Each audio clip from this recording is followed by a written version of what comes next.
Monsieur l'ambassadeur, vous êtes l'un des coprésidents du groupe de Minsk. Pouvez-vous nous expliquer ce qu'est le groupe de Minsk? Ce groupe de Minsk rassemble quelques États membres de l'Organisation pour la sécurité et la coopération en Europe, comme vous savez. Et il a pour vocation, c'est le groupe de Minsk de l'OSCE sur le Haut-Karabakh. Et il a donc pour vocation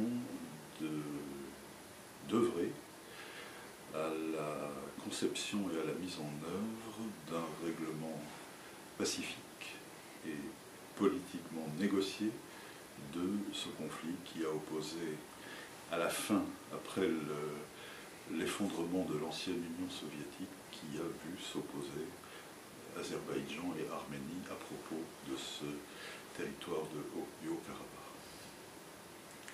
Dans ce groupe de Minsk, quel est le rôle de la France?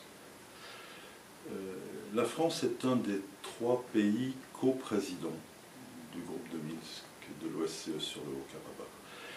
Cela veut dire que notre pays est pleinement engagé avec les États-Unis d'Amérique et la Fédération de Russie, qui sont les autres coprésidents du groupe de Minsk. La France est pleinement engagée dans le travail de contact et de médiation avec les parties au conflit. Et ce travail, au cours des années passées, le groupe de Minsk existe depuis longtemps maintenant. On a fêté fin mars 2012 le 20e anniversaire non seulement de son existence, mais de son activité. Donc ce groupe est engagé dans la mise au point des éléments, des principes de base d'un règlement pacifique négocié. Ils ont été élaborés, ils ont été soumis aux parties, ils sont sur la table pour parvenir à la réalisation de ce règlement pacifique négocié. Dans cette perspective, quelle a été la dernière grande étape, le dernier grand succès rencontré?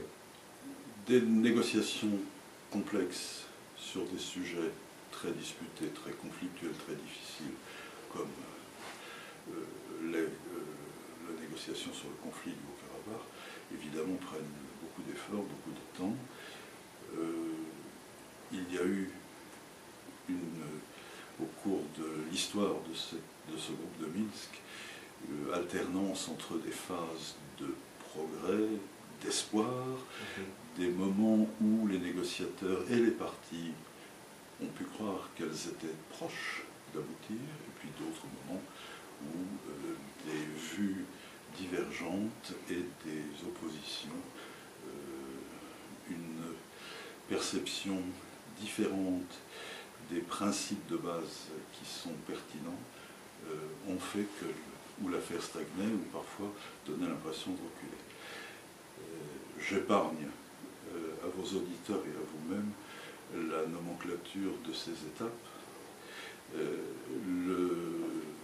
Le moment présent voit le groupe de Minsk et les parties travailler très activement à la réalisation des engagements que les présidents d'Azerbaïdjan et d'Arménie ont réitérés le 23 janvier 2012 lors de leur réunion de Sotchi avec le président de la Fédération de Russie, qui était à l'époque M. Medvedev.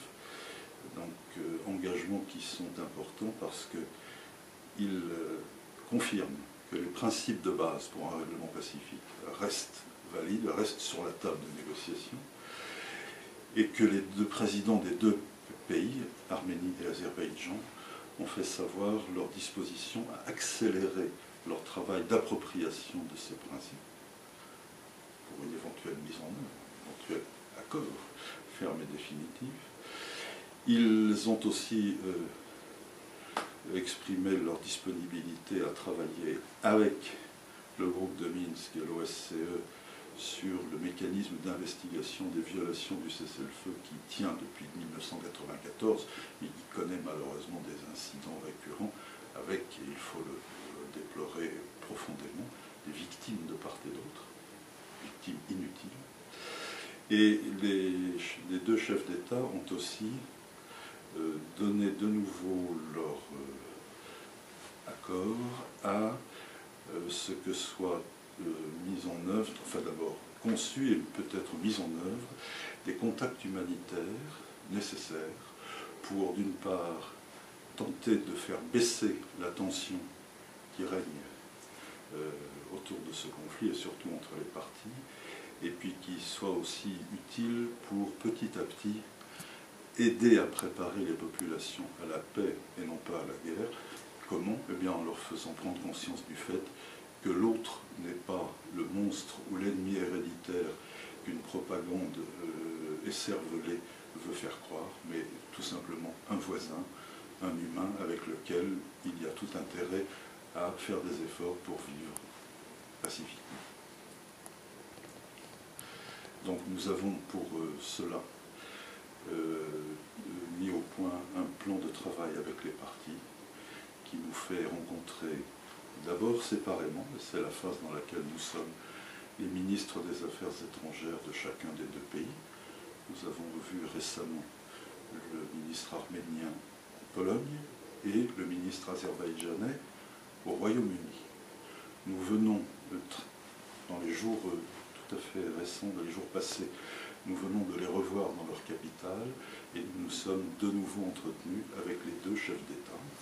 Rendez-vous est pris pour continuer ce travail au cours du premier semestre de cette année.